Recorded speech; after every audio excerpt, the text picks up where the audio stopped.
Yeah. Um, well, hey, we have got a couple of sponsors with us today that we want to discuss before we get into the show. NeedEssentialsUSA.com for any of your outerwear and or wetsuit needs.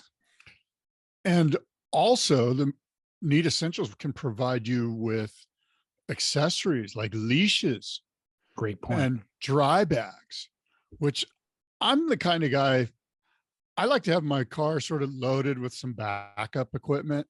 I love the idea of having an extra 6-foot leash and an extra 7-foot leash. How many times, especially because I have so many boards coming in and out of my car, Yeah, that I'll throw a board in and forget the leash because I had the leash attached to the other board, blah, blah, blah.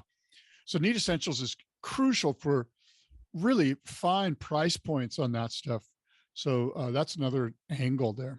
I agree. Last time I always just add on that type of stuff with my wetsuit purchases.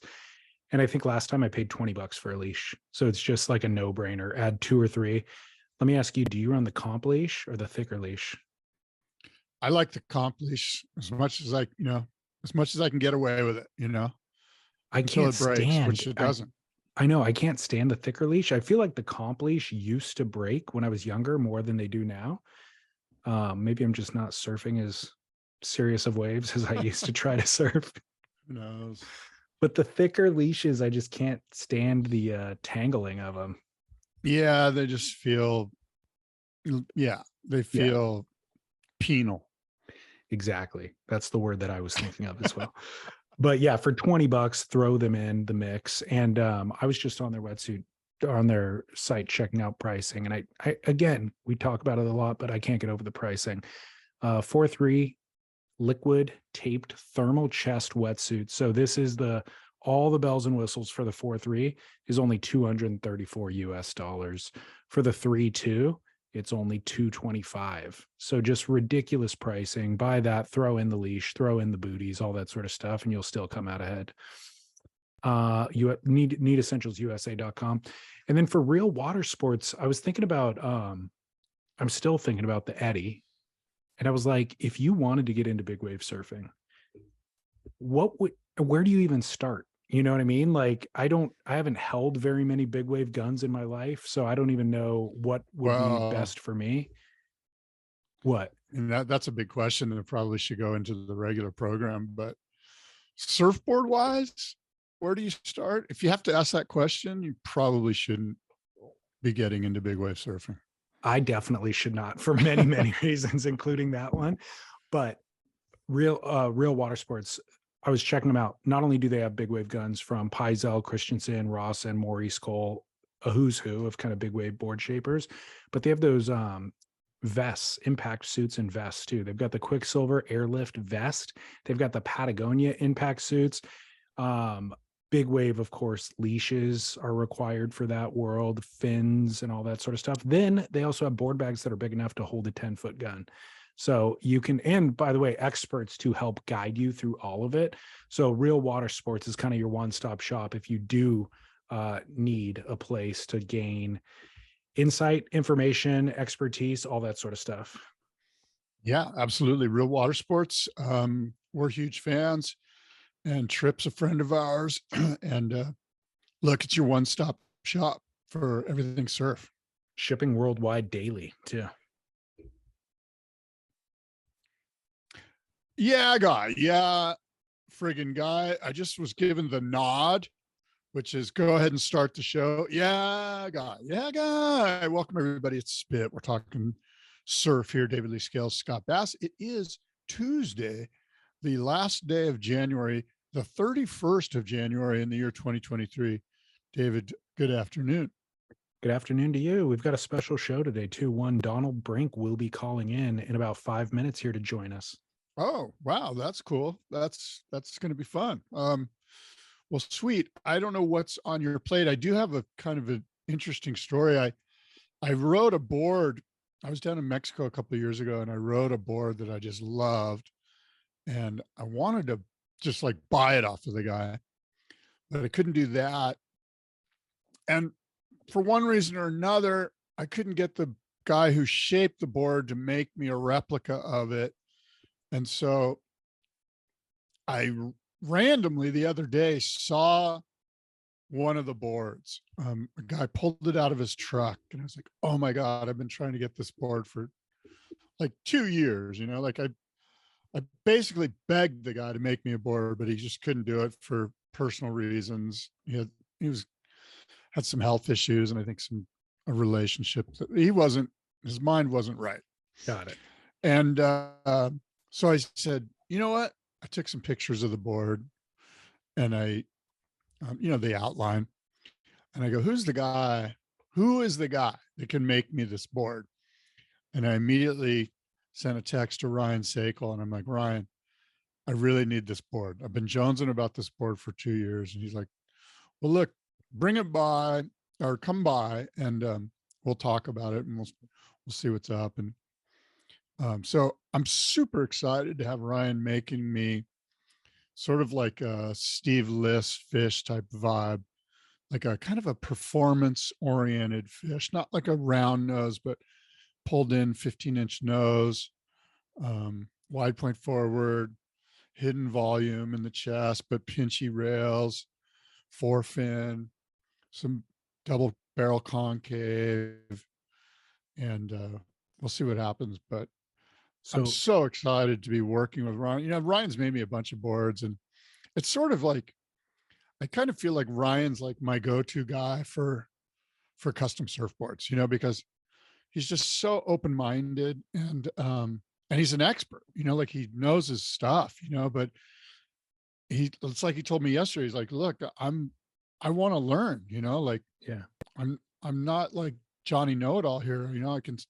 He even mentioned a board that he made like 20 years ago that he still thinks about, like, oh man, that board, it's because just like his favorite board, one of his magic boards, Interesting. That's an interesting conversation to have with shapers. Like why can't he replicate it? Essentially is the question. Like, what was magic about it? What was the essence of it that is beyond the numbers? Well, we should ask Donnie that. I think most of it has to do with the stringer. That's fascinating. The wood stringers have, and foam, of course, too. Foam has changed a lot. Like, in fact, I was talking to a guy and he was talking about, he had one of the old Clark blanks. Somebody shaped him a board with an old Clark blank. I think it was Dylan Jones. We were out surfing Cardiff and he was telling me about a Rich Pavel that he had made, and it was a Clark blank. And he's like, oh yeah, this blank's different, and he's right. They're harder. And was he saying it was better or worse? Well, neither nor. He was just, okay. He was basically just saying it's different. I think that the blanks today are softer, like easier to shape, Yeah. Like I think the Clark blanks, the first, half an inch was really hard, but once you get down into it, it softens up. And I think most of the blanks today, and you might know, and Donald for sure will know, maybe are softer all the way through from the top crust to the middle of the blank, Yeah. But I do believe that it's the stringer that makes most of the difference here. See, I thought that you were going to kind of talking about the magic board, or like, what is the essence that is beyond the numbers? I thought that you would have gone into a spiritual realm and been like, there's no way to define it. It is just feel. It is just, but it's interesting that you are pinpointing it on the stringer itself. Well, as you know, because I've tried to have the magic board recreated numerous times. I've had that one Hinson fish. But what I've noticed is that over time, what I define now, like I look at that Hinson fish and I'm like, that's not really the board I want copied, like where I'm at with my surfing now. That's why I took this other design idea, this Liss fish design idea to Ryan and said, this is kind of, because I rode this board 2 years ago and I was like, oh my, it's one of those boards where you go, oh my God, how much? I'll pay you right now in cash for this board. Like I was willing to pay more than retail for a used board because it was the perfect board for me at the moment. That's so funny. I think as time goes on, what we feel like we need for surfing is different, as we move through it. So, but there is, I can get all spiritual about it, right? And be like, oh, but I do think, and even with me, as you know, I'm doing that 75 hard thing. My body is changing. Like I'm in better shape now. And so I can get a little thinner, and so things change, magic boards. I don't think the magic board changes. I think we change. Well, we have the perfect guest who just called in, who can chime in on this exact conversation. Welcome, Donald Brink. Well, thanks for having me. Yeah, honored to have this conversation with you and everyone listening. Obviously, I'm just catching the tail end of that last bit there, Scott. But yeah, magic boards. I've actually been asked about this often, and I think the most honest way to assess that is just to tell a story or think of your own story even better. You can pinpoint things on materials and frequencies and vibrations and those kinds of things, but what's magic to you is most important. And I think that's where people go wrong, is not being able to articulate which boards were magic at when and why. Going on that path is maybe more helpful than this is the magic one, because unless you start trying to understand what's magic about it to you, you're really just either saying everything's a mystery or nothing is at all. I like to accept that everything is a mystery. It sort of opens it up. But if you take stock of which boards were magic for you and why and when, like Scott's point was like the way he's changing and the things he can demand out of a board now have changed too. Even just cataloging that loosely puts the power back in the fact that you can control what you like. Because most people don't know what they want is because they really don't know what they like.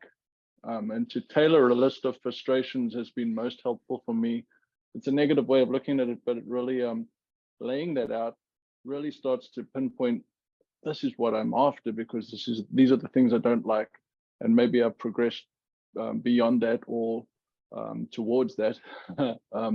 You can kind of put the ball back in your court, and there are moments when things resonate with certain people, and to deny that would say that some things didn't change your life the way one board did at a certain time. I like to think they do because I've felt it and I've heard people's story too. So it's out there, but the consistency in materials is so amazingly dialed in now. And yet people maybe can't tell exactly which one they like for themselves. So, it's just interesting right there. And people sometimes will say, well, I can't feel the difference. It's like, well, you haven't tried to take note of it, And when you see a pro picking up a board and there's something that just relates to them, or they just vibe with something, that's interesting too. And I'll finish on this point. It's, those magic boards sometimes come because you stuck on it for at least 6 sessions and maybe rode it in good waves and broke it in. Maybe not, maybe you did, but you'll often hear a pro like, oh, I just put this one on ice. Well, the fact that they gave it a chance and learned it, even that's interesting, like picking through a batch of 12 boards and being able to find the 4 magic ones is of incredible mystery, but it's also nuanced, right? Yeah. Well, hey, Donald, thanks so much for joining us on the Spit podcast. I'm going to cut right to it. I've heard through the grapevine that you're in the Stab in the Dark. Is this true? Yes or no? If I am, I haven't been notified of that yet. I came out firing with a super hot question there. I'm trying to figure out who the 12 guys are. I mean, do you have any? I mean, we know that there's the 8 standard guys like Mayhem and Lost and JS and DHD and Merrick, but who are the periphery guys, like the last 4 guys. Stab usually grabs somebody kind of interesting, and which is why I threw that question at you. I thought maybe I could catch you off guard. Oh yeah, no, totally honest. I haven't been asked to do that, which would be such an honor. I think the concept of building the same board for one individual, I think it's Idler Ferreira this year. What a delight. And even so, that's interesting in that you can take what somebody likes and him articulating that. We're learning. This tide's rising, all the boats will float higher because we're not so much more educated. It's just more of a popcorn conversation around boards, designs, preference. Constantly go back to preference. I think it's a good North Star with how you surf and what you ride. No, haven't been asked yet. Would love to build a performance board for Idler. How Well, have yeah, go ahead. demands on your business changed since you and Matt Biolos won the electric acid surfboard test with the mixtape? Yeah, the mixtape did really well. We won that with Mick Fanning, went to the Maldives with the Stab project there. The demand's higher for sure. Honored to be part of that. Let me answer it this way. Yes, people want the board. You can order it through lostsurfboards.net globally. They're doing an incredible job with production.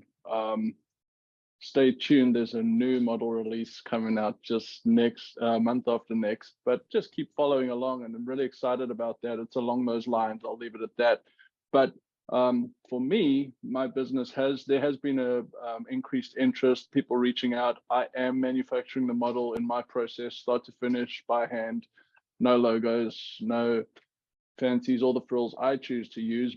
But what's been most refreshing, if I could use that word, is people haven't only wanted that board, they've sort of taken notice of the kinds of designs that I am building, and it's 98% of my work is custom. So they're looking at what they're like and maybe going through a few, which are hard to navigate, images on a website to really push them to what they want, and they end up ordering something that's not mixtape, perhaps even full, like, radical step ups, real wave boards.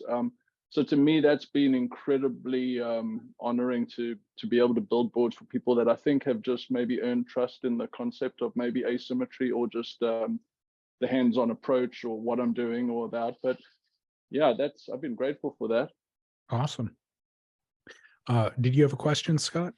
Well, I was going to go back to what we were speaking about before Donald came on, which was the magic board. And Donnie, I was suggesting to David that if we were, in fact, to really pinpoint what part of the process is missing and why, in fact, it's so difficult to replicate the magic board, I suggested to David that I think it's the stringer. I think the flex in the wood is just something that's not something that we can replicate. Everything else you can pretty much dial in, although I guess foam does have some, varying qualities as well.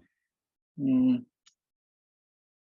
going to be careful not to tread on toes here, but I love being around surfboards. I'm around them all day. I love it. And the one thing I don't hear discussed often enough in this particular conversation is the actual lamination of the board. And the reason I bring it up, Scott, is because, foam is incredibly consistent throughout an itinerary or lineup of blank offerings. Stringers are, the fact that you're laminating them into a ply layup now, that means there's, the elimination of one bad piece of wood, it's laminated up, you got a chance of 3, they paired together. It's pretty much a level. The machine cuts are very accurate. Let's bring up the human element now. To me, is really machine operator. Very, very under discussed. But then we go to the top echelons, and I went through a batch of 15 of Griffin's new boards for Sunset and Pipe this year. Happened to be down at the Lost Factory, and this is good for me to learn and look and listen and see, and I watch those boards get absolutely perfectly painted by Tom Sutherland, and then over like a fine tooth comb by Matt, and those things are really taking. So the best guys putting their best foot forward. It's the A team. But what we're not talking about often enough, and I feel like it is relevant, is the hand lamination. Like, just because you're laying on some sticky fiberglass on some wet, it's not the same. And I believe that instead of saying magic boards are made or broken or lost in translation in the glass shop by a laminator, I think that's the most uncontrollable variable in the spiritual mystery. Think about it. We're working with wet syrup going hard really quickly, making something strong. And if you look at the strength ratio of the parts of a surfboard, I don't believe that the wood is really what makes a board strong. Sure, it helps in rebound or flex pattern, and these are broad brushstrokes, but let's just break them down. The way the board is strung is actually by its fiberglass layup. Thousands and thousands of strands of cloth going in the same direction. Now, you could say, well, that's a moot point if you laminate this two boards the same day right next to each other. There's still something going on the way Potter would on the clay wheel with his hands. There's something going on about the way resin reacts with cloth from one board to another. That is the individual part. A sander is on the chopping block too. You got to sand well. You can kind of see the results of that often. But the way a board is actually laminated is what makes it work, what makes it strong. The flex, I actually hate that word. Could we rather use twist and flex? And you start to see how it's like, wow, the lamination is actually, and that's, I mean, you can cut a board pretty well on a machine, but you still got to hand laminate it. And even if it's vacuum bag, like those things, whoever's controlling the hard and sticky substances, whew, that's, I feel like that's the make or break state. So it's human error. It's like nuclear power plants. They work good until a human screws it up. Well, it's human error is one way to look at it, but if we turn that coin on its face, we could say it could be human excellence too. And you have to then be willing to admit that some boards are magic because it was done well or it just came out right, and some boards got screwed up because they were done badly or cut corners. You have to take both, and that which makes surfboards even more precious. Like, let's just double the price tomorrow because now you might have got the good one, right? Not bad, just both, right? Yeah, exactly. Good point. Totally. Well, Donnie, yeah, go ahead, David, please. No, that's exactly the direction I was going to, is Donald has spent months and months, maybe even a full year, working on a podcast series, all of it just in production mode, that he has just edited and released as one complete series. And so that's what we wanted to discuss. Donald, what is the concept for the process or for the series? Yeah, and thanks again for having me on to share this idea. It's as fussy as it is to explain is what it was, and I presented it to Ashton Pickle. So here was the idea was it was just trying to be observant with the things in surfboards, and sometimes feeling like you're alone in this craft, in this world of building surfboards. And it was from frustration of not having anyone to ask or share ideas with, but then also observation. And I was in a position, well, I have been, and people send me questions, or they ask something, or they'll hit you up on Instagram and, you know, refer something, well, help somebody and send a drawing. Just, I'd like to help if I can, if time allows, and if there's proximity to somebody who's able to understand and asking smart questions. So that was happening all the time. And I had this concept of, and Scott, this is a thanks to you and all the work you've done, and to you, David, with having conversations around surfboards. You know, you're not really sure what you're going to learn when, but just being around it, things pop up and you share information. That's actually how we're all growing, is we're sharing information. But over the years, I've noticed, you know, that there's this unwritten rule in surfboards and surfboard builders. I'm not really sure why, but it's like there are secrets in the industry, or there's things that aren't well shared. And I feel like that's breaking down now, and I'm excited about that. I've been the benefactor of being able to get some of this information just by asking people or being around people that are willing to share. So I had an idea of, here's the idea. Could we create a petri dish, a little experiment, a framework within which you can model to anybody in any part of life, in any discipline, but we'll use board building and shaping and surfing as the experiment platform to mentor's the wrong word, but let's use it till we find a better one, to share a time or walk a path together.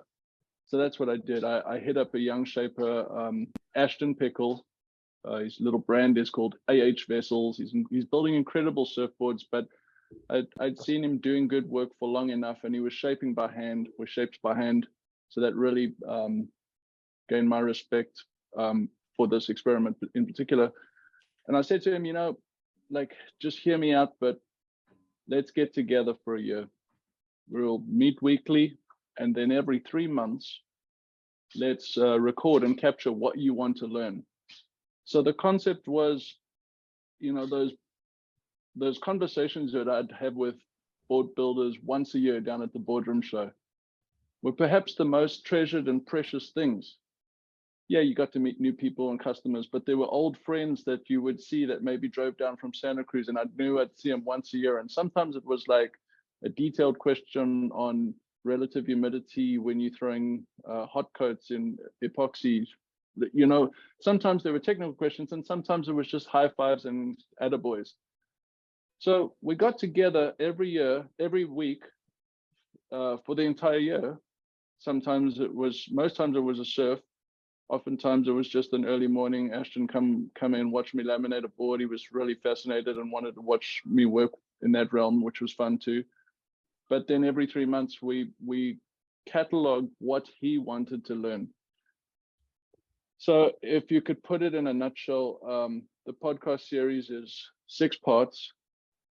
Those learnings, what he gleaned, and then we'd set course for the next part. What do you want to learn in the next 3 months? And it really wasn't so much of I really try to get out of the way and just let him shine and let the information that he was learning be something that people could learn from and be shared. But if any takeaway could be what people hold on to is, what are you working on in life with somebody else that you could walk a road with, walk a path with, go deep with? So the project and the series is called YouLane, meaning just stay in your lane. And that, I'll cast off with this, that was the most, well, there were many rewarding parts, but the best part was I never set out to make a small version of myself or a parallel version of myself. I just wanted to encourage somebody in what they were doing, and they could uncover the depth because of maybe just a confidence of having someone alongside them or a reference to question. And man, the boy shone. I mean, his work elevated. He's an incredible surfer, and yeah, listening to him learn together, we could all share that information and get a little bit of fuel in our own fires. I certainly did, and yeah, I'm proud to share the work. 6-part series. It's presented by Whistler. It's on the Surf Splendor Network, and yeah, thank you for you guys and the work you're doing. But that's really, if you're just selling surfboards, it can feel a little bit like we're not building a community. If you're having conversations and giving away things like this for free, it really helps make sure that we're all keeping each other not accountable, but pressed to do our best work, and it shows the depth that surfing can and does bring, and we can leverage that. Cool. Well, that sounds really fascinating, really interesting. Tell me, is it a video podcast or is it just audio only? It's a great question, Scott. It's audio only, and I love this format of audio and podcasts in particular. I know this is a video one now, but clawing for words and being really see, even I'm clawing for how to explain this right now, actually brings out a nuance in when people are listening to it to envision it and picture it for themselves. So when what I started to do was, instead of just sitting in my shaping bed like I am now and then sitting down recording, we would go to the beach, surf, and straight away jump in the back of the van and capture the essence of how that board really felt. And this was the things that he wanted to learn. So that was fun, and I do think we caught that in the audio. You can hear, and hats off to Ashton for being vulnerable and willing enough to put himself out there. He trusted me, and he just unfolds and develops throughout the year, both in confidence and articulation of what he was doing. But you could just, it's undeniable, his path. Tell us a little bit about Ashton. How old is he? You mentioned he's a great surfer. How long has he been shaping? Where's he from? Give us some background on Ashton Pickle, please. Absolutely. I will leave the first episode to really unpack that in absolute depth. So if I miss a stat or a number here, forgive me, listen to that there. But yeah, Ashton's a young guy. He's been shaping for just coming on 10 years now, hand shaping, and been full-time at it for, I want to guess about 5 years maybe. but he's an interesting individual because he's an incredible athlete. He's an excellent surfer, and he only makes twin fins. So you've got this, so you got this package of like, okay, this sounds interesting, but his studied background is in physical therapy. So Scott, the way he observes the way people move, from walking, surfing, healing, injury, he's looking at everything through this lens of body anatomy. And the cool thing is like he's exploring asymmetrical boards and has been for a long time. And so we'd vibe on the way body mechanics is working, trying to cater to your strength of the heel versus toe. That's probably enough to draw you into who he is and why his perspective is so interesting. But his understanding of the body mechanics is wow. You might know his work or see his boards best written by Jimmy Thompson, who's doing an incredible job writing all and only twin fins. He's on the North Shore right now, did the Triple Crown, and you know, this guy's putting his life on the line in serious waves of consequence, and then down at Sano and Lowers on twin fins only. And it's really cool to see somebody so focused to a varying array of boards, but the conceptual element of twin fins only, it's pretty cool. And he's building some good boards. Wow, that's fascinating. Twin fins only, twin fins in Hawaii at Backdoor Pipeline. That sounds fascinating. Yeah, I mean, you can only just, you look at the footage and it's really cool. And the best part is they're very open and honest about the flaws that were in the boards the year before and what they're changing and how, and you can just see it from one year to the next, the footage.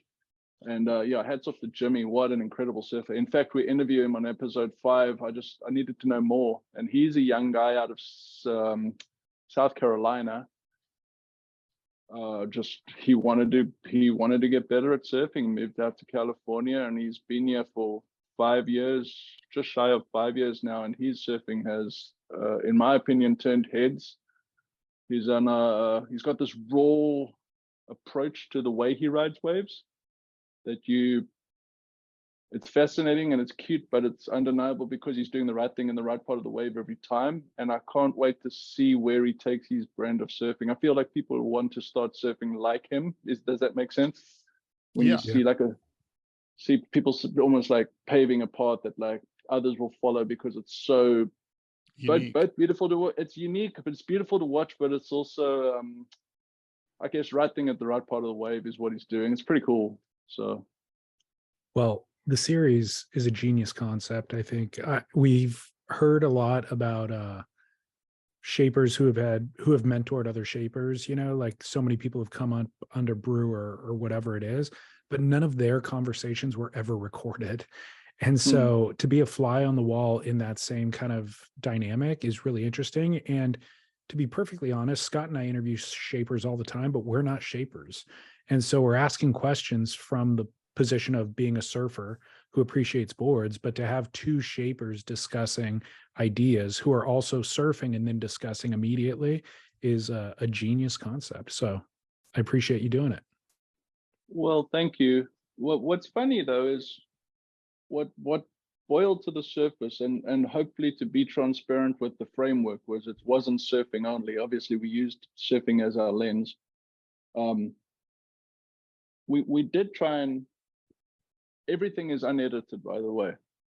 So all the conversations are raw. They're family friendly, of course, but there's no button it up neat and tidy. We struggle through things, and that's why I think you can trust the information. We don't tell you what to do. We just unpack what we're learning and ask more questions. But what boiled to the surface and was distilled out of it was, I think that this concept is actually better borrowed from surfer to surfer. Like why in our lifestyle of surfing, we don't have someone come under our wing and walk a road with them, but you have to be intentional. I think that was the summation of what we learned, was move with intent, go with the flow. You have to say, okay, let's surf together for a year, and we surf together every week, and you learn and you share a coffee, and then you have a beer one night. Yeah, like that's being intentional in any discipline. Seems like that's where the fruit is. And so yeah, you've interviewed shapers and maybe you don't know what to ask, but we're learning about how to approach life from the questions you ask. So it's not wrong. It's just, it was interesting that what came out of this was, I feel like this is actually better fit for surfer to surfer as a principle to try on and walk with, you know? Yeah. Very good. Well, I have started following Ashton ever since you announced this idea to me.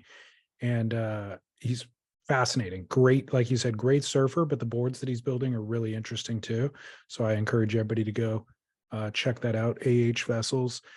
And then the series is entitled YouLane, but it's available on your previously existing podcast feed, which is Swell with My Soul. So for listeners, Donald Brink has a show that he's been doing for years called Swell with My Soul. It was on hiatus for a little while he was doing YouLane, but now YouLane is available, all 6 episodes at once. So you have to search Swell with My Soul, and then you'll find the most recent 6 episodes are YouLane, episodes 1 through 6. Yeah, and thank you for this. We'll start with normal programming soon. I didn't want to bury the project, but yeah, the year was spent, lots of good work being done, and happy to share it. That's the goal. Awesome. Well, congrats on a year of success between that and the mixtape win. It's been a huge year. Yeah, it's thank you. It's funny to think it feels like so long ago that Ashton and I know the date because of the days we got together, and it was January 26th. Sitting here was the first audio conversation. So that was just 3 short days ago on calendar now, but this year felt long because we did so much. And yet the things I learned are so crystal clear. The things I'll carry with me as North Stars forever. And he taught me those. Those were gifts I am so grateful to have learned. I mean, to be honest, it was a bit of a shellfish exploration, because you'll learn. When I wasn't there to teach, I was just there to encourage and motivate, but that intentionality proved so many things true, and even detailed things within how to surf. My surfing's changed from having someone like him on a regular basis, and I had no idea what I was riding. I got out of my own way, rode whatever he asked me to, and that in of itself was exciting. He has a board, and just riding all kinds of things, twin fins too. So yeah, awesome. Let me ask you this, Donnie. If obviously you gained a lot from this experience with Ashton, if in fact hypothetically this was something that you wanted to do again, and you could pick one person and or shaper that would go on this journey, you guys would go on this journey together, or you and a gal, whatever, who might that person be? I know I'm sort of throwing you under the bus here or putting you on the spot.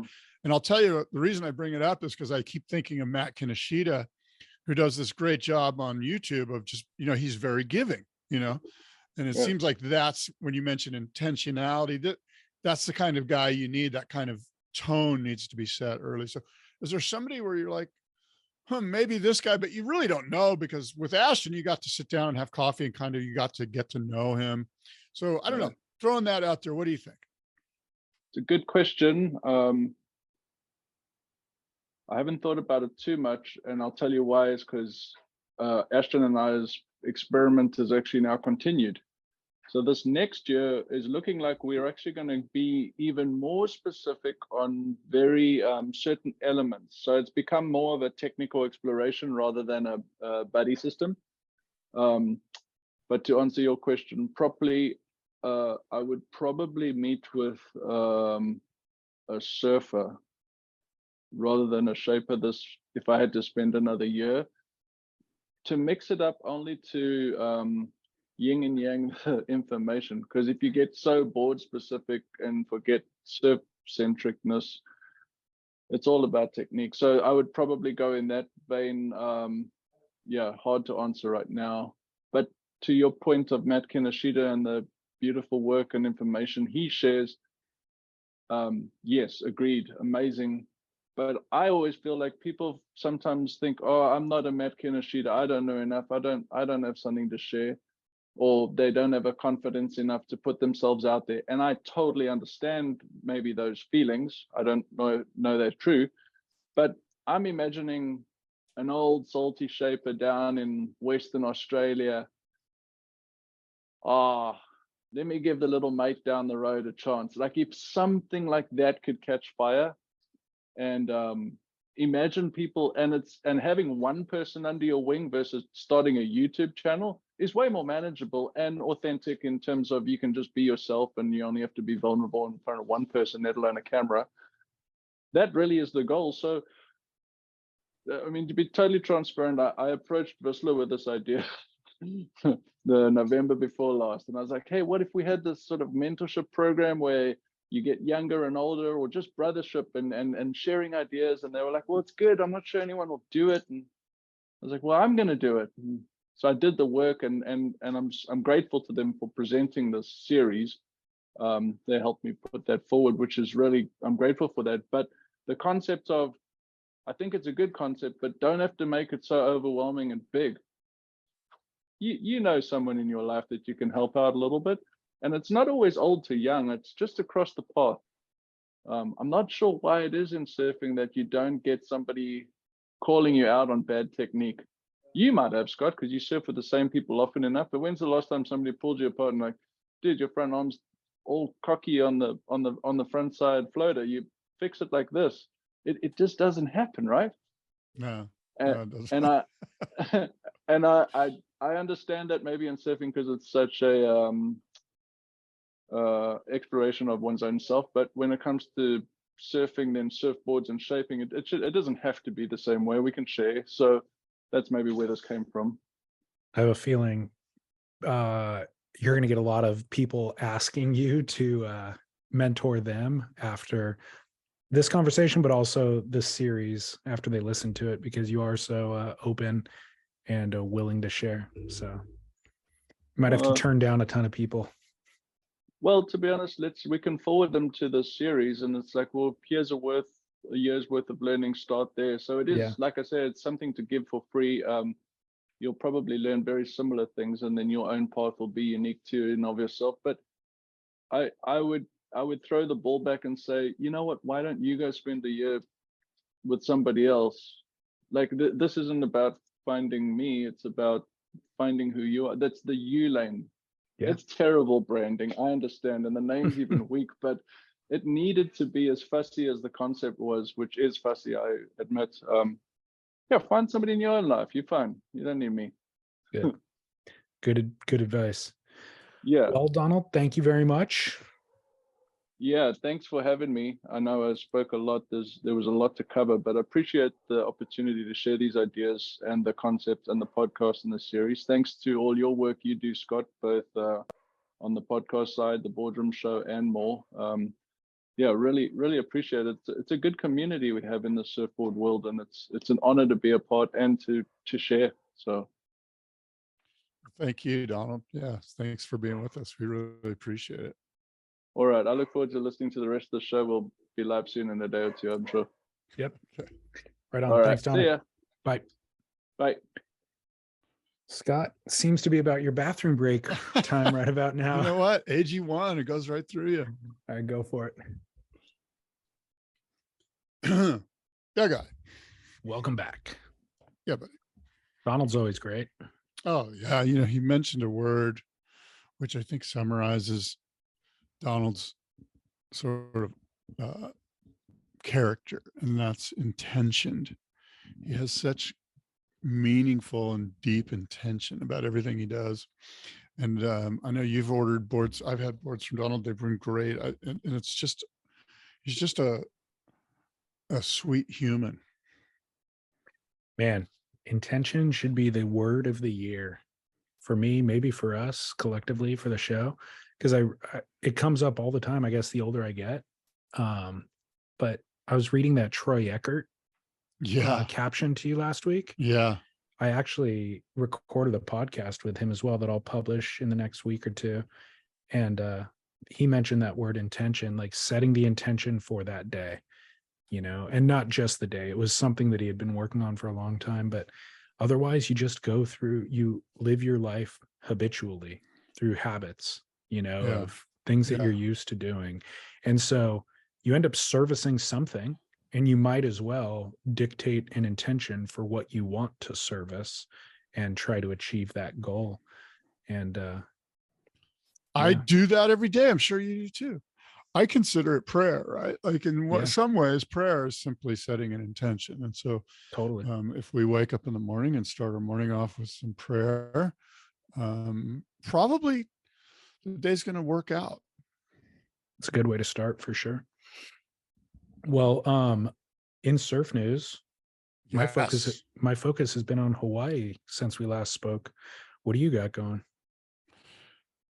Well, yeah, look, I've got something that's, I don't know if it's going to interest you, but it's something I found that's a little bit different, and I'll just read it to you. Okay.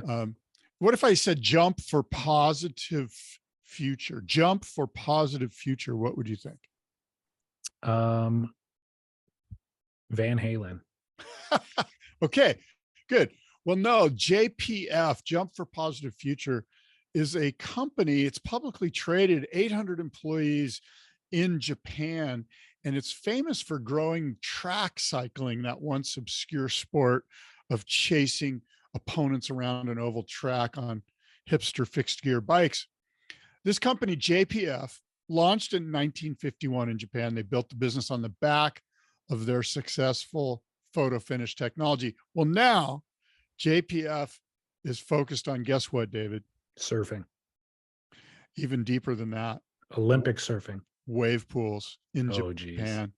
7 wave pools. They've got 7 wave pools in 7 years. Japan is going to be the wave pool center. They've already got, I want to say 2 or 3. And for whatever reason, that surf culture has really wrapped itself around the concept, and wave pools are going to be blowing up. Can they build 7 in 7 years? That's Jump for Positive Future's goal. And if you look at their track record, no pun intended, they've been able to build these type of sports facilities and amusement facilities. So they've got financing, funding. It's kind of like going to be plug and play. I'm sure there's wave pool companies that are courting this company.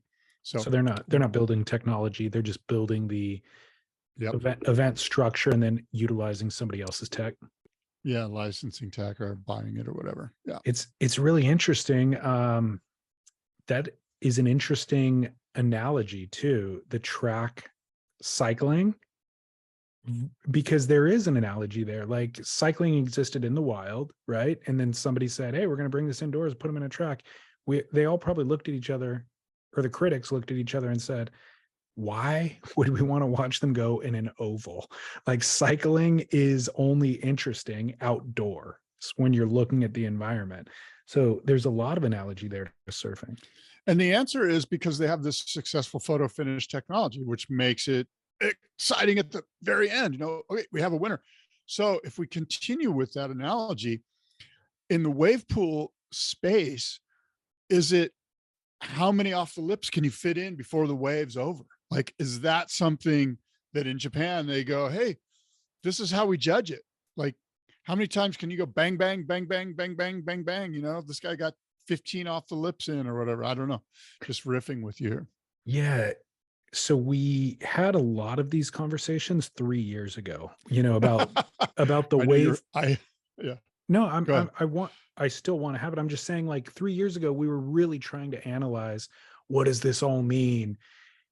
And we haven't really discussed it that much, but now we have a little bit of hindsight and a little bit more kind of global perspective on wave pools. And at that time, I thought it was either they will exist or they won't exist. And since surfing in the ocean is so much greater, then they won't exist. It's just a trend and it's going to go away. It's a matter of time. I think now I'm recognizing that they can coexist side by side, and they are very different things. But I do think that there is a fan base that, or maybe even athlete base, that focuses on the wave pool and focuses on how many off the lips they can fit in that pool. And it's probably a lot of people who just don't have access to the ocean. And there's probably an economic system that develops from the pool that is more sustainable because they don't have to send an athlete chasing swells around the world all the time. And so if they can develop talent in that space, market talent to a community that doesn't have access to the ocean, then yeah, there will be somebody who can fit in 21 turns on a wave that becomes a little celebrity in that world. Yeah, I agree with you. I mean, when we think about, say, Kelly Slater's wave or the wave in Melbourne or some other waves around that are frequented by guys like you and me that are ocean surfers, they go, oh, let's just go to Kelly's wave for a weekend and enjoy it. And then we spend 99.9% of our time in the ocean surfing. I'm very interested in, for instance, Waco, Texas. Is there a subculture in Waco, Texas, in wherever, like somewhere like where they live, and that's all they do is surf Waco? Like they don't know anything else. They don't even go to Costa Rica or wherever Texans go. You know what I mean? Like, sure, they might go to Costa Rica, but point is 99.9% of their surfing time is in that wave park. And what kind of culture is sort of fomenting around that? There needs to be a boiling over point or a saturation point, I guess, where there's enough pools and enough access to those pools for that culture to develop. Because right now, you know, there's too much demand on, let's say, Waco or Surf Ranch, to where it is mainly surfers who are then utilizing those pools as novelty. But, you know, for example, if there's 7 pools in Japan, or by the way, 3 in Palm Springs within the next 18 months probably are going to open up, then there could be a culture that develops that didn't have access to the ocean prior. It's just a matter of kind of hitting that saturation. Like the economics need to work up until the saturation point, and then there can kind of be growth beyond that. Yeah, I agree. So Rick Kane is probably about 4 years old right now. You know what I Yep. mean? Exactly. Yeah. Exactly. I mean, I'm still waiting for the economics to shake out, to be honest. I said that they can exist side by side, but the economics are ultimately what will determine whether or not they exist side by side. And I guess sponsors, right? I mean, like if sponsors get involved to promote and help cultivate that little infrastructure for that world, that'll be an indicator too. And we haven't really seen that yet. Yeah. Well, standing by, we'll wait and see how this thing plays out. But 7 wave pools in 7 years, that's really why I brought it to our attention. It's a pretty bold undertaking. It's ambitious. Considering the existing techs don't have that many licensees across the world in that amount of time, you know? Yeah. So did you realize that the Triple Crown has been, the Triple Crown winners have been announced? Well, I found out today, and I think it says a lot about, just in my opinion, the Triple Crown's not really a thing. I agree. Well, when I watched the most recent Stab episode of The Pickup, episode 5, Yeah. where they announced the winners, Yeah. I was like, they spent a lot of time on the Triple Crown, and it made me realize they're the only ones spending any time on it at all. And of course, Stab is doing the pickup with Vans, and Vans is responsible for the Triple Crown. So of course, that's why they're spending time on it. Right. But it's like, because of that relationship and the way that they've only kind of focused on that relationship, Yeah. they're existing in an echo chamber now, whereas it used to almost just be public domain and we all wanted to discuss it, you know. It's just not anymore, and it feels quite a bit less relevant, I'd say, this year. Yeah, I think that they've sort of butchered the Triple Crown. It needs to go back, in my opinion, to what it once was, and we all know what that is. And the 3 events in Hawaii where the best surfers in the world are competing to see who does the best, you know, that season. And until then, I think you're right. It's just, I mean, it says a lot that they didn't even lead with that in that episode. It was like in the back end of the episode, they're like, oh, we better crowbar this in here because Vans is our sponsor. You know? That's a great point. And the winners were kind of dictated off of the final day of submissions, which also makes it feel, it undermines the entire concept. You know, the strength of the concept is, hey, you get to surf for this entire month and generate the best clips. And it's like, no, everything changes on the very last day. Everybody just submits their clips and the whole thing shifts. And I might suggest too, David, and tell me what you think, but just the concept of putting together an edit, it's everybody's doing it constantly.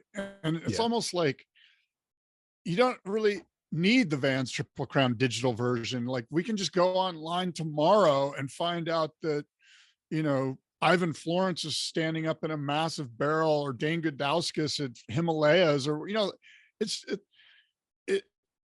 the format's run its course. It has. Well, kind of speaking of that, did you see that clip that Koa Smith posted the day after the Eddie? Yeah, that's why I brought it up. But oh my gosh. I mean, that thing kind of didn't get enough attention, actually. And the fact that it doesn't have a place in the Vans Triple Crown shows the limitation of the digital format, because that thing was gnarlier almost than anything else. But yeah, he posted a clip saying, you know, I didn't get invited to the Eddie or whatever, but on that day with that insane swell, here's what I did and what I got. And it is a 30-foot plus perfect peeling left that he paddles into and surfs flawlessly, gets a crazy barrel. Doesn't quite make it, but it is a crazy long barrel that you'd see somebody get at Pipeline, but he's on a 30-foot wave on a 10-foot gun. So insane. So insane. I remember once, it was probably like 2002 or something, and I was over there working with Surfer. We had our Surfer house, and Evan was my boss, and Evan's like, let's go. I'm going to Himalayas right now. Like, let's go. Like, do you want to go? And I was like, I don't think I'm gonna be. But he mentioned to me something what I think is fascinating. He goes, Scott, there's a right. Like, I go right. Like, that was his thing. Like, well, everyone goes left, but I go right.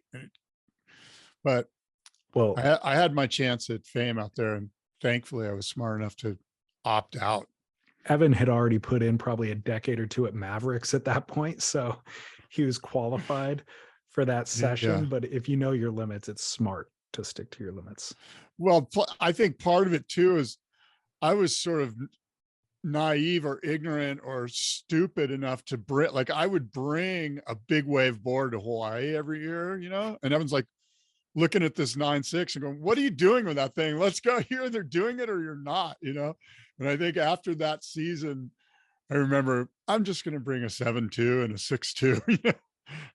The thing is, that wave looks so flawless. Looks dreamy, doesn't it? It makes you think that you could do it. I know. Until you get out there.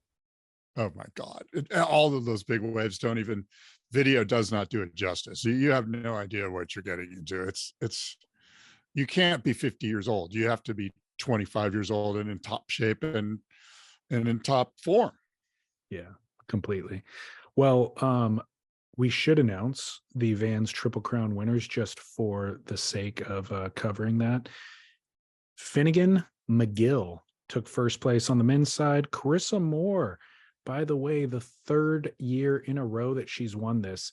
So she won last year's digital version, but she's also won the legit contest version as well.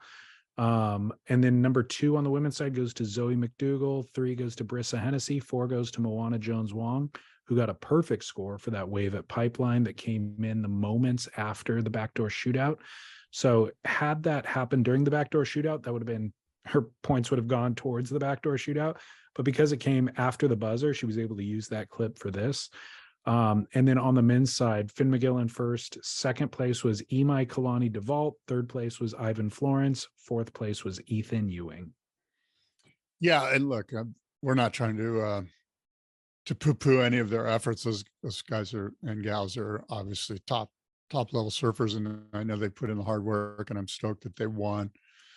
I just feel like it's, and again, maybe it's me, maybe I'm in the wrong demo. Maybe there's a bunch of 20-year-old kids or 15-year-old kids at Seaside Reef right now. They're talking about it, but it doesn't seem to be on everyone's radar. But again, congrats to the winners. Well, I guess to sum it up, all of those clips of those people surfing those waves we would have seen with or without Vans. And the events that they used to put on with people wearing jerseys for the Triple Crown, we would not have seen without Vans. And so Right. I think that's the difference. You know, this And feels just like a little bit of unnecessary kind of, or you not nailed it. not the real purpose of a contest. But we do have the Vans Pipe Pro, I'm sorry, the Billabong Pipe Pro, the WCT's kickoff event for the 2023 season, which is in the waiting period. Yesterday was the first day of the waiting period. They almost ran, they called it off. Today, beautiful conditions, a little bit smaller, but the swell looks like it's going to hit kind of tomorrow with similar conditions for today. So do you have a forecast outlook for the event, and what are your expectations? Well, I'm looking at it right now. I've been watching it actually as we've been talking, and it looks like tomorrow should be a go. The winds Yeah. look light. What's the last day of the period? Do you know, the waiting period? I don't know. I could find out real quick though. Yeah, because it looks like they could run Wednesday and Thursday. Winds are fine. Well, So wait, east northeast, it runs until February a 10th. little north. The wind's a little bit north on Thursday, which is a little problematic. Oh yeah, the winds are a little spotty actually. They got to go Wednesday and Thursday. I'm sorry, what day do they end? The 10th. Okay. So we got a Oh, week and a shoot. half. It's not looking super good for winds. Winds are just, well, they're kind of northern. They have some northerly, some quadrant, but there is east wind. It's going to be hit and miss towards the end of the period. I think they're going to want to get this thing done by this time next week. Relative to what I'm seeing with winds, there's like east northeast winds, which aren't bad, but anything northerly is kind of not good. Well, we talked about the last 2 weeks, we talked about Survival League and picking up, selecting your team before the event began. Well, good news is, if you're hearing this within 24 hours of us posting it, then you can still get a pick in. I had not locked in my pick as of last week, but in the interim, I built a spreadsheet, Scott, exactly how I said I was going to. And I created, I created basically my top 5 picks for each event. Yeah. And then played a little shell game where I was like, okay, for event number 1, for example, pipe, my top 5 would be Kelly Slater, John Florence, Jack Robinson, Gabriel Medina, Kanoa Igarashi, right? Yeah. So then I look at the rest of the season and I go, which of these guys do I want for the rest of the season? Well, John, I would want for, let's say, Margaret's, Bell's, Chopu. Okay, so maybe I don't use him for pipe. Jack Robinson, also Margaret's. He won last year at Margaret's. Chopu also potentially, so maybe I don't use him for pipe. Kanoa I want for a bunch of different events. Kelly, I don't really need for Sunset. I don't need him for Portugal. I don't need him for Bell's. I don't need him for Margaret's. I don't need him for Surf Ranch. I don't need him for El Salvador. I don't need him for Rio. Maybe I'd use him at J-Bay, maybe at Tahiti, but pipe is where I would use Kelly. So boom, Kelly's my pick for pipe. Well, that's a smart spreadsheet that you've created there, and it makes sense. And I think that you've done something really good here. You've actually put in the hard yard. Well, that's definitely not the way I go about it. I'm just looking and going, shot in the dark, throw a dart. Okay. Ian Gentile. Well, I actually mapped out my entire season already. So, yeah, I could tell you. I'm just going to follow your lead, man. Don't. I've clearly never won. I've never even come close. You've never done this before. This is the first time with the data. Thank you. And there's no actual data that I'm basing any of this on.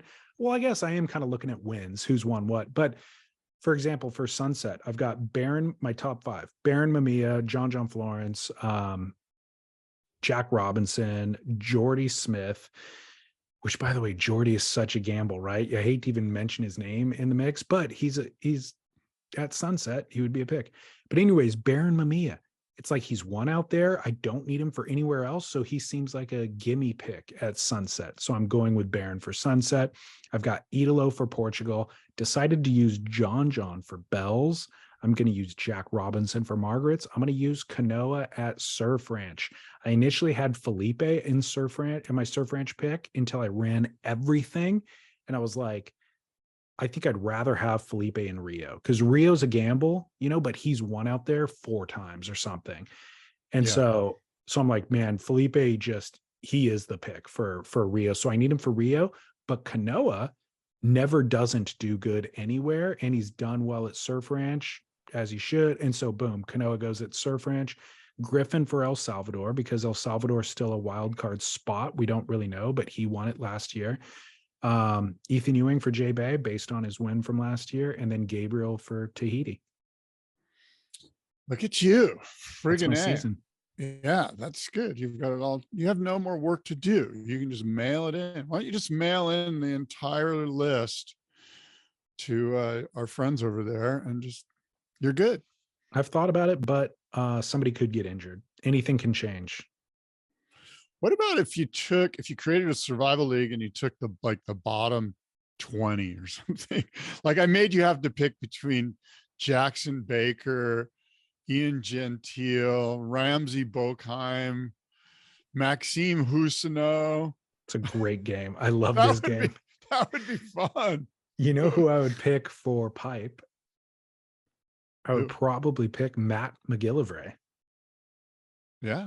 Or Lucas, not Lucas Chumbo, Joao Chianca is, I mean, based on what he did last year, we all think he should be in the top 10. Exactly. So he would be the dark horse right there because pipe, I mean, last year he blew up at pipe, but he ended up not requalifying. So he'd be an easy pick. Yeah. But anyways, Survival League, if you haven't gotten in yet, I think you can get in, even though the event window opened. I think that they close off entries when the event starts. So if you can still get in, jump in that. It's $20 for the season and join Team Spit. I think we've had like 100 or so people on Team Spit so far. So join the fun with Spit. Yeah. Join our team on the Survival League and yeah. Let's do this. It's going to be fun. Tomorrow, I think they're going to run, David. I think they have to. I hope so. Yeah. We just referenced it last week, but how surfers get paid. Did you watch the most recent episode? I did watch it. Yeah. Renegades of Risk is what it's entitled. And it's talking about the big marquee surfers who have left big contracts to start their own clothing companies. Yeah. So, I mean, to me, the fun part of that episode was the last bit where they asked people of those 4, John Florence, Outer Known with Kelly Slater, I think it's Rivia with Julian Wilson, and Former with Dane Reynolds. In 5 years, which one still stands? And I think it's very obvious that it's Florence Marine X is the one, and of course that's the one that they all chose. Most of the people chose, and I think if you didn't choose that, you weren't thinking wisely. Yeah, they asked everybody from the pro surfers themselves to Paul Nod, who's obviously the founder of Visla. He included, I think, voted for Florence Marine X is where he would bet money on being around in 5 years and succeeding. Yeah. So I did find that very interesting as well. And I agree. That's where I would put my money on. That's what I'm actually wearing right now for anybody. Yeah. I am a consumer of the product myself. Yeah. I'm a big fan. I actually just got a new box of stuff that I paid for from them. It wasn't freebie or anything like that, but I'm a big fan. But the most interesting thing about that, I thought, was that Outer Known had the least confidence. I mean, I think they had 1 vote, if even 1 vote out of everybody. So I thought that was pretty telling as well. What do you think? I think that's a bummer. If you're Kelly, you're looking at it going, oh, great. Thanks, everyone. Well, I think also Outer Known's been around longer, right? So people have seen Outer Known's rollout for 5 years maybe now and have probably it's not delivered on what everybody had hoped it would do. I agree with that. And I almost think like it's in a different category. I think it's Outer in Florence category. It's almost in Patagonia category. Like it's almost, like Wall Street guy that I don't know. I don't think it's hardcore surf category the way that Former is like pretty gritty street skate and surf. And Florence is like aquatic, sailing and deep blue water and diving and spearfishing and surfing, and Rivia to me is a regional thing. I don't know. It must be doing something in Australia, but here I didn't even know about the name. I knew he had a brand. I didn't even know what the brand was until I watched this episode. And so I kind of feel like Outer Known is the unknown, like I just don't think it's in the same category. I like if I asked you to summarize it the way I just summarized Florence Marine X and Former, which was easy to do. It was easy to wrap my hands around what that brand, what the tropes are for the, like what are the themes there? What is their identity? Outer Known, what is it? I struggle with that. And I think it's like Patagonia. Yeah, I think that's a correct comparison. That's how I've always thought of it, was it's entering our surf space, attempting to be Patagonia essentially, but I would prefer to wear Patagonia every time. You know what I mean? Like, and the weird thing about it though, I'm trying to isolate what I love and appreciate about Florence versus Outer Known, because I love Kelly Slater. Yeah. And he has as much clout as anybody and as much kind of street cred as anybody. And you would think I would want to support that and get behind it when he launched it. But for whatever reason, I was a little bit reticent. I wanted them to prove their worth, I think, to me as a consumer in the way that Patagonia had so many years of doing. And when they ended up within the first year of their kind of release, they ended up being, doing flash sales of 70% off regularly and available at, the kind of discount retailers and stuff like that, Nordstrom Rack or whatever it is. That's when I think as a consumer, without having ever even given them a shot, I was already like kind of on my heels about it at that point. Yeah, it feels like all the stars aren't perfectly aligned. Like they're like Kelly even mentions it in the piece, right? He says, hey, I wanted to build a sustainable clothing company. Like that's what this is. It's almost like he's not saying, yeah, I wanted to just dive in and be surf. It's like, no, I wanted to do something no one's ever done, which by the way, isn't true. And from, soup to nuts, build this incredible, sustainable, well thought out, well-intentioned, there's that word again, clothing company, Yeah. And it's kind of like, okay, except for one thing, you're a pro surfer, like, yeah, you're not friggin' a clothing guy. And right. I don't know. It just seems like round peg, square hole type of vibe for whatever reason, or almost like a round peg in a round hole, but it's just not the right size round peg. Yeah. You ruminating on it, I think isolated the idea for me, which was, I want to start a clothing company was the conceit. Yes. We don't need another clothing company. And so yes. when the thought was, when he wrapped the ideology around it and was like, we want to do things differently, sustainably, which like you said, it's been done before. When you wrap that idea around it, it's like, well, we don't need another clothing company. If the idea is sustainability, then stay out of the space because it's not a super clean space to get started with. Whereas I feel like, John's kind of stated goal with it is like, I need product. And the products that I was using with brands, like they didn't, from who I was sponsored from before, they didn't necessarily have what I needed for this specific thing, whether it's sailing or the, UPF, ultraviolet protected hooded rash guard, like, because I'm surfing 8 hours a day in the tropics. I need that. They didn't have that. So I'm going to introduce that. Like, those are solutions for lifestyle that I, as a consumer, I'm like, oh yeah, that makes perfect sense. That's why you would start the brand, is to create the solution for your radical lifestyle. Like, you're doing radical things and you need stuff for it. So that makes sense. It wasn't just, I want to start a clothing brand for the sake of starting a clothing brand.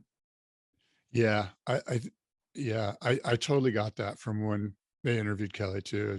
It felt like, I remember saying to myself, then why even do one? Right. Like, and frankly, to be honest with you, he's doing a good job with with the surfboards. Those boards are relatively sustainable, right? They have a stamp from the EcoBoard project, the Slater designs. They're I can't speak for exactly how they're done. I want to say that they're recycled EPS perhaps, but I mean, those firewires are pretty sustainable relative to, some super toxic PU. Well, and then for Dane Reynolds, he's not saying, I want to start a clothing brand or I want to be sustainable. He's just saying, we have an aesthetic that we're trying to achieve. Like, we care about style. We care about, sharing our philosophy through our style. And so we need to generate a t-shirt that represents that. And so that's what he's doing. And it's on brand as well. And so it's not my thing. I'm not going to buy that product, but there's a giant audience that does want to do what is there.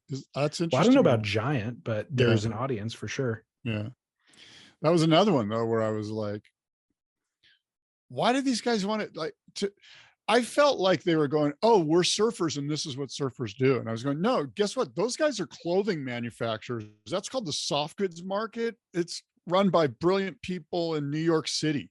Like, you don't, this is not your space. Your space is surfing, Well, I agree with you there. I think Dane admitted he had no idea what he was getting into. Yeah.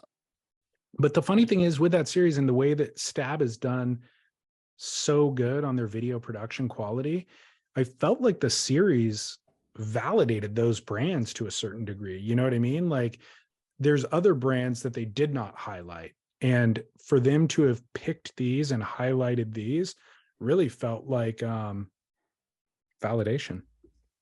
Well, or in some regards, like, for me, I think one of the most like fun new brands is Salty Crew.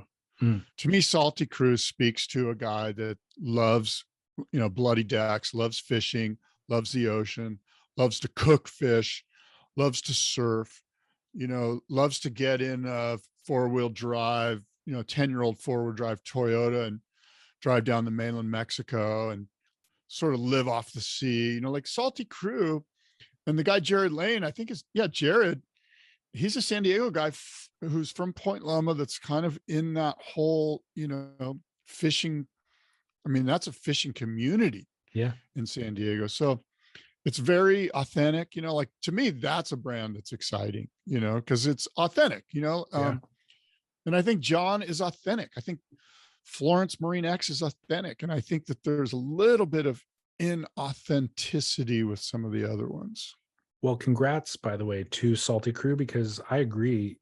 They've done, I don't know anything about their financials or anything like that, but they seem to have done really, really well in a time. They launched kind of, at a time where difficult to make it. And they've really transitioned all of it through into e-com, through COVID, all of it. And they seem to be thriving. And by the way, they also just picked up Connor Coffin. Connor is no longer on Rip Curl since he's fallen off tour. I think his contract was probably dependent upon him being on tour. And now Salty Crew picked him up, which is a great pickup for them.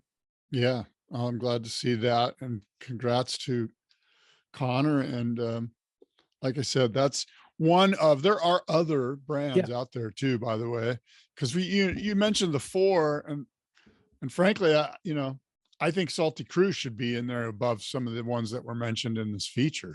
Well, the reason it was because there wasn't a pro surfer at the helm who Oh, right. left a big contract and started a brand. Right. It didn't Although fit the I mean, format. CJ Hobgood's a key player in that brand too, I believe, right? Even though I don't think he was a founder, but Yeah, I know that CJ and Damien I believe they're both involved somehow as either ambassadors or team writers or something like that. But yeah. Anyway, Well, I'm looking forward to Pipe this next week. I'll be organizing my work days around it. I do have a Duke and a Kook for today, if you're interested in hearing yes, those. I'd love to hear about your Duke and your Kook. My Duke was pointed out to me by a listener, and I can't believe that we don't discuss this more often, but it is the water photographers at Waimea during the Yeti. Hey, great one. I mean, look at the photos that are shot from the kind of road cliff area, looking kind of behind the wave as people take off. There's water photographers out there on the shoulder, and it's not a channel. I mean, it's a little bit of a channel, but there are definite closeouts that come through there that they have to swim underneath. So these people are swimming Waimea Bay. There's a wave there's a wave on the other side of the bay, by the way, giant lefts over there. There's the huge Waimea peaks on the rights, and then closeouts, and they're swimming it. Yes, hats off. That's hard work. There's no doubt about it. And how do you get in? Ski. You wave your hand. You definitely hope to get on a ski, hey, or just plate lunch for you, my friend. Which brings us to my kook of the week. Yes. Plate lunch factors into this story. You might know where this is going. The kook is Kelly Slater for not making good on the plate lunch that he still owes Luke Shepardson. I didn't know he still owed it to him. He does. I just interviewed Luke Shepardson for Surf Splendor. That's so great. And Luke tells that story, and Mason just told that story as well. I've not heard Mason's telling of it until episode 5 of The Pickup on Vans and Stab Mag. But yeah, Luke, I knew of this story, so I asked Luke about it, and Luke told it. But it was a big day in 2016 at Waimea Bay. So yeah, go ahead. I'm sorry. The last time the Eddie ran was that year, but this was not the day that the event ran. It was just a free surf day at Waimea with maxing waves. And Luke Shepardson showed up at the beach to surf, and Kelly and Ross Williams were on the shore, totally like sandblasted, exhausted. And Luke's like, "How was it out there?" And they're like, "We didn't make the paddle out." And Luke's like, "Oh, really?" And they're like, "Yeah, you're not going to make it either." Luke's like, "Okay." And Kelly's like, "I'll bet you a plate lunch that you don't make it." And Luke's like, "Okay." Kelly and Luke made the paddle out, even though those guys didn't. Oh man, Kelly, you owe Luke at least one plate lunch with some interest, like extra macaroni or something. Extra scoop. So Mason told the story on The Pickup, and Mason apparently was there before Kelly and also didn't make the paddle out. So then Kelly and Rob showed up and got blown in, and then Luke showed up third, and Mason, he claims that he knew Luke would make it. He's like, "Oh, this kid's gnarly, like he's gonna make it." And so Kelly, don't bet in that plate lunch, and Kelly didn't listen. But Luke did say Kelly never made good on the bet, but Ross Williams gave him $20 later to buy the plate lunch. So maybe Kelly owes Ross, actually. Well, I'm excited to listen to your interview with Luke. I don't know if you've watched this show called The Last of Us. It's kind of like the new hot thing. I think it's on Netflix or HBO. It's on HBO. You know where I'm going with this, right? Totally. The actor Pedro Pascal looks exactly like Luke Shepardson. Like, I mean, exactly doppelganger, right? It's insane. And you saw the meme, right? Where there's a meme going around because everyone's like, "Hey, Luke Shepardson doesn't even have an Instagram account." I know. And to tell the listeners how the meme is portrayed. Well, is the meme that you're talking about with just their two faces side by side?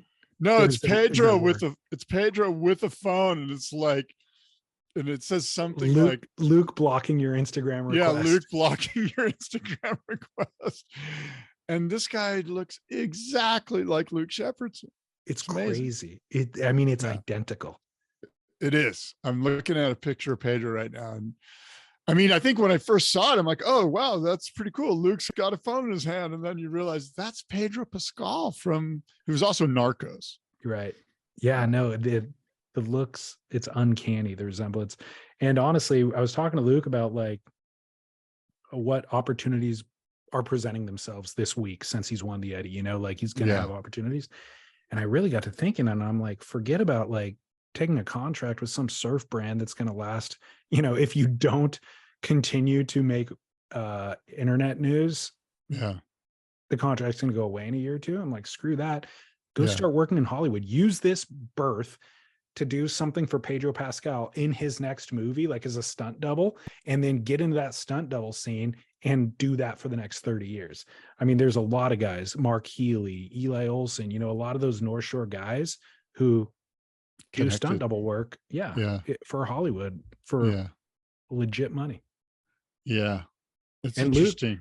Luke has the waterman prowess. Like really the qualification there is just being capable in the ocean. So Luke's already proven that. All that he needs to do is leverage this news story to get entry into that scene. But that Pedro Pascal thing is this little bonus thing where he can get in just with Pedro doing stuff. Who's also rising, Pedro's a rising star too. He's the it guy. And I don't think it's that hard because I want to say Brian Kealana has some big time Hollywood connections there around Makaha.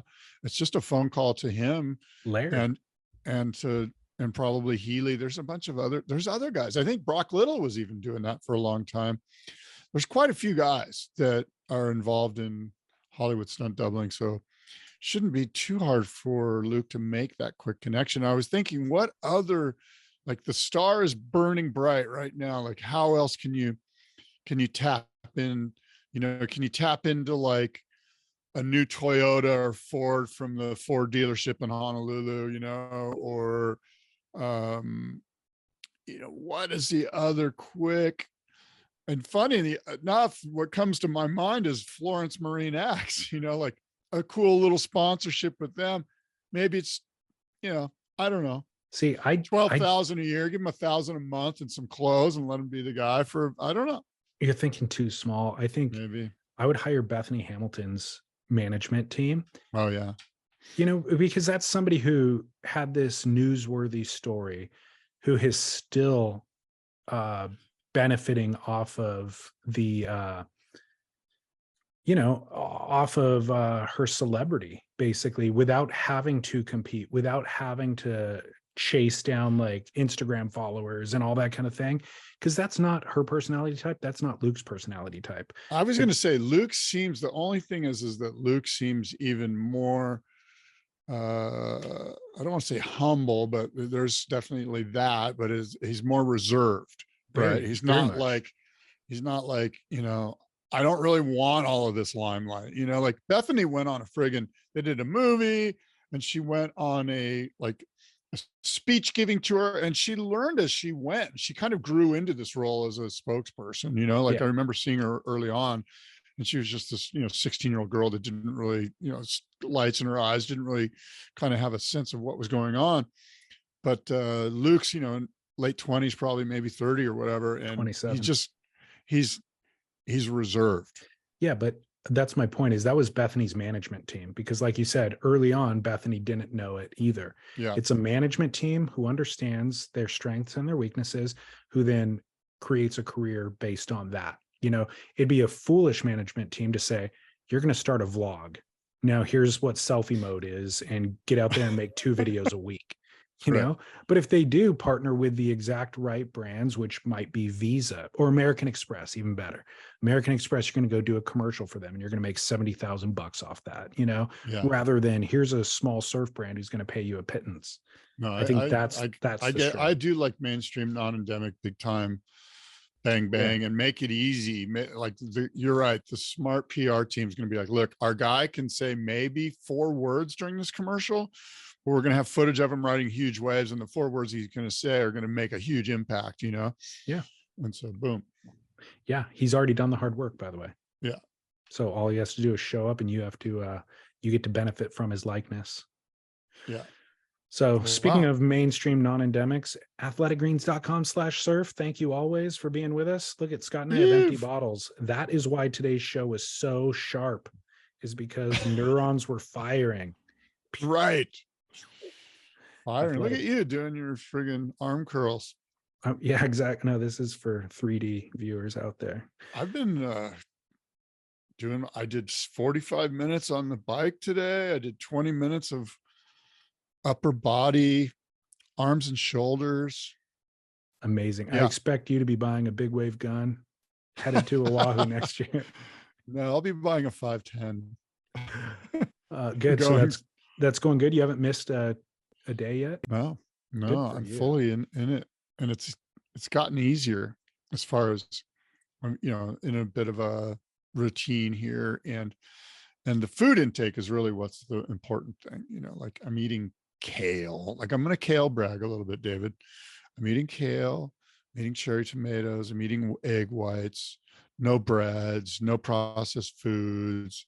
Yeah. Occasionally a teeny little, well, maybe that big of 75% dark chocolate. Yeah. Chocolate's fine. But yeah.